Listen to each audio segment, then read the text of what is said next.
Hi, and welcome to our video recap of week 5 of the 2022 legislative session. I'm Jennifer Simmons with AIM, and joining today is our CEO, Matt Greller, Jenna Knepper, Campbell Ritchie, and Chris Bandy, our team on the ground at the State House.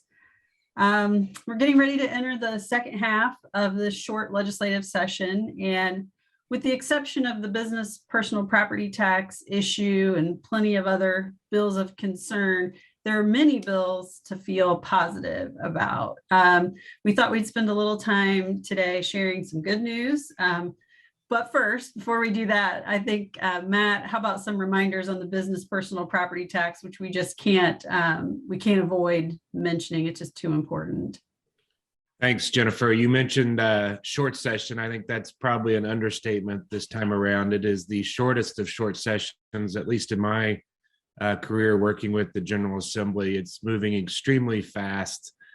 We have just team like 2.5, 3 weeks left for committee hearings in the second half, which means we're going to have to really be on our toes as it pertains to business personal property. House Bill 1002, I think, as we previously talked about, is the bill that is moving, that is now over in the Senate. Senator Mishler is the sponsor. It has the business personal property language in it that eliminates the depreciation floor on new equipment, provides a tax credit back to businesses for existing equipment, and does have a substantial impact on local government revenues. So we remain concerned about that language, but optimistic about how the Senate will deal with it.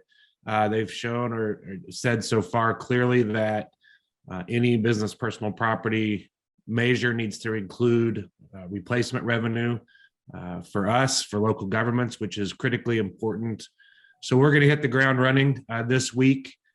We'll be reaching out in a grassroots fashion to our members that have senators on the Senate Tax and Fiscal Policy Committee to make sure they're versed on the latest goings on and working with their legislators, as well as a grassroots effort to reach out to other senators that have a stake in the game and can easily speak up and do a good job of articulating concerns and points for local government. So that's where we're headed. The committee, the coalition is still working hard. The Replace Don't Erase Coalition will be out in force as well. County's organization has put out some new information just this week, which is hopefully going to be helpful as well.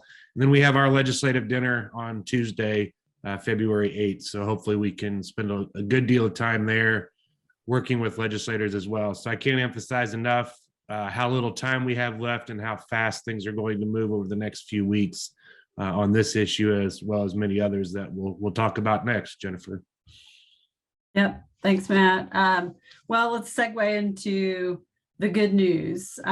Chris, why don't you kick off a recap of our AIM initiatives, those items that our policy and legislative committees have worked on and are proactively seeking at the State House. Yeah, thank you, Jennifer. So one of the first bills I want to talk about is Senate Bill 117, which is our police logs bill. This is one of our initiatives that we've been working with Senator Kyle Walker to get to carry for us. It passed out of the Senate and has been sponsored by Representative Bartels, and it has been assigned to the House's Veteran Affairs and Public Safety Committee. Real quickly, the bill just protects minor victims. It keeps their information confidential in these daily police logs. Another two bills I really briefly wanted to touch on are alcohol bills. That would be Senate Bill 133 and House Bill 1293. These are some positive bills for us. They've been on our legislative initiative for quite some time, and they add quality of place for our towns and cities. It is reassuring that there's a bill from either chamber moving that deals with alcohol. So we'll continue to work with the authors and sponsors on these bills moving forward. Thanks, Chris. Campbell, why don't you talk about what we call the Dlgf bill, which I think we explained last week or the week prior in this video, but maybe give a quick update on where we landed there. Yeah, so House Bill 1260 is the Department of Local Government Finance Agency bill, which is also an evergreen home for a lot of other local government finance language that gets added throughout the year, throughout the session.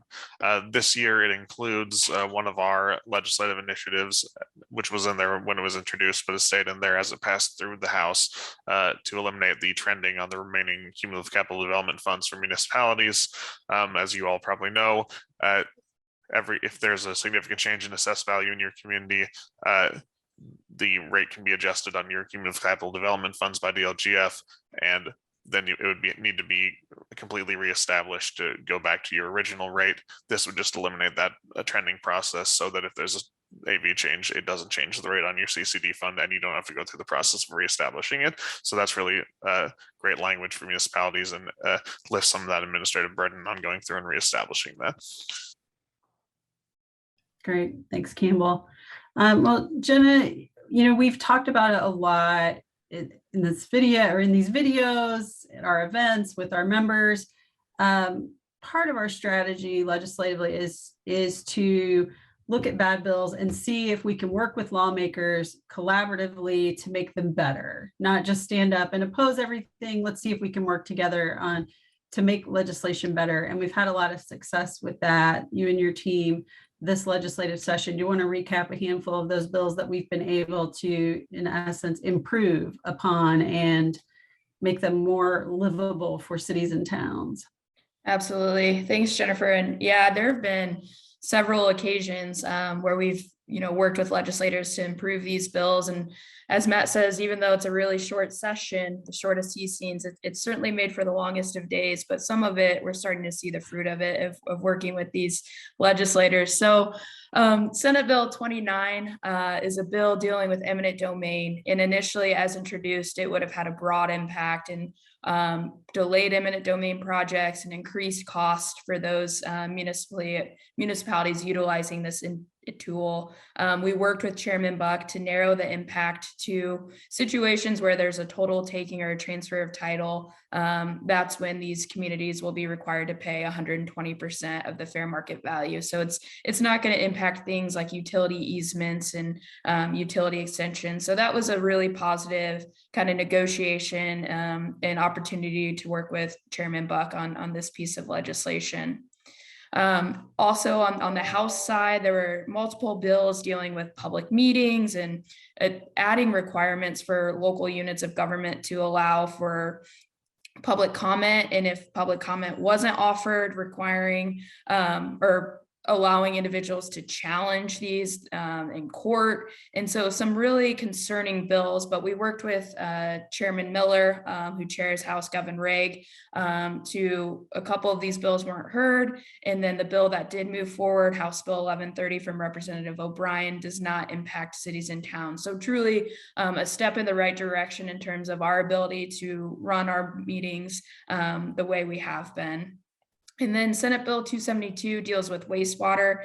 This is the bill that comes out of the Wastewater Task Force, which a handful of our members were on, and we've been working on with Chairman Cook throughout the process. So overall, this is a great bill stemming from that task force. There's some areas we'd like to continue to work on with Chairman Cook, but during the first half, he did amend the bill so that there's this three-step process dealing with item violations that ultimately could result in receivership for municipally owned utilities. But he narrowed it to these violations must be tied to environmental concerns or concerns related to public health. And so that was a step in the right direction for us. And he did recognize some of our concerns about the timing of this three-step process, and in committee committed to continuing to work with us on this bill as it moves throughout the process. So again, another step in the right direction. And then Senate Bill 76 deals with the meet and confer of public safety officials. So we were able to work with the stakeholders involved on this bill, the firefighters and the FOP. They're going to offer an amendment with Representative Fry during the second half that clarifies that these appeals to the Department of Labor can only occur once annually. So again, these are 4 bills that, as introduced, we had some major concerns with, but a willingness by the bill authors, important stakeholders, and chairman has allowed us to improve them for our members moving forward. And next, the area of planning and zoning, such a local issue, something that where local control really means something. And planning and zoning issues we battle year to year at the State House, some years more than others. Last year, a lot. So maybe talk a little bit about how some of those conversations we're actually starting to see some fruit from those conversations, and things seem to be improving a little bit there. Yeah, that's exactly right. I think the bulk of what I was working on last session was dealing specifically with planning and zoning. And luckily, Chris and I have had a lot of success talking with legislators who are starting to buy in, as you said, to that local decision making, which is so important. And so starting with Senate Bill 139, because it's a bill that's still moving, it deals with manufactured housing. Initially, as introduced, it was a lot broader, but we worked with Senator Dorio to narrow the impact. So essentially, if there's a non-conforming structure within an existing mobile home park, this bill allows them to rebuild or to add in their mobile home park to that spot that already exists. As introduced, it had much broader and would have allowed these non-conforming structures outside mobile home parks. That's not something we wanted to see. And we've had some allies in the Senate particularly talk about how these decisions need to be made locally, which is just a shift in the conversation and very helpful. And actually, House Bill 1222, this summer, Representative Speedy reached out to AIM and the city of Indianapolis to get feedback dealing with zoning related to adult stores, essentially. And so he took some of the language we offered to make sure that locals still have a say, but worked with him to clarify zoning as it relates to those stores. And then some bills that didn't get a hearing that would have impacted our ability to plan and zone locally was Senate Bill 90, didn't move forward. House Bill 1256 deals with subdividing land. This is a familiar topic for our members because it's come back session after session, but this year in House local government, the chairman did not move it forward again, which is just a positive step that we're not having to fight this bill year after year. And then finally, House Bill 1064, which we did talk about before, would have given standing to associations to challenge local zoning decisions in court. This was heard in judiciary, but we talked to members of judiciary, shared our concerns, and ultimately they didn't vote this out of committee, which again is just a really positive step for us in these conversations at the General Assembly.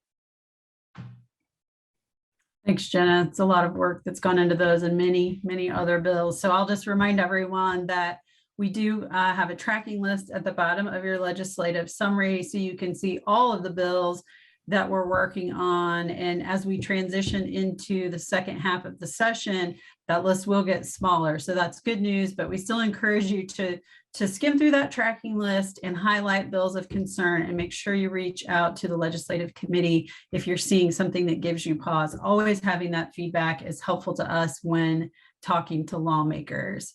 And as Matt mentioned at the beginning, we do have our legislative dinner coming up in a few days on February 8th here in Indianapolis. We're looking forward to that as a great opportunity to talk to legislators about business personal property tax and many other bills that you've heard about on legislative summary each week. And really looking forward to having Governor Holcomb, Lieutenant Governor Crouch speak with our members. So we'll report back next week on how that dinner goes, and we look forward to seeing you again.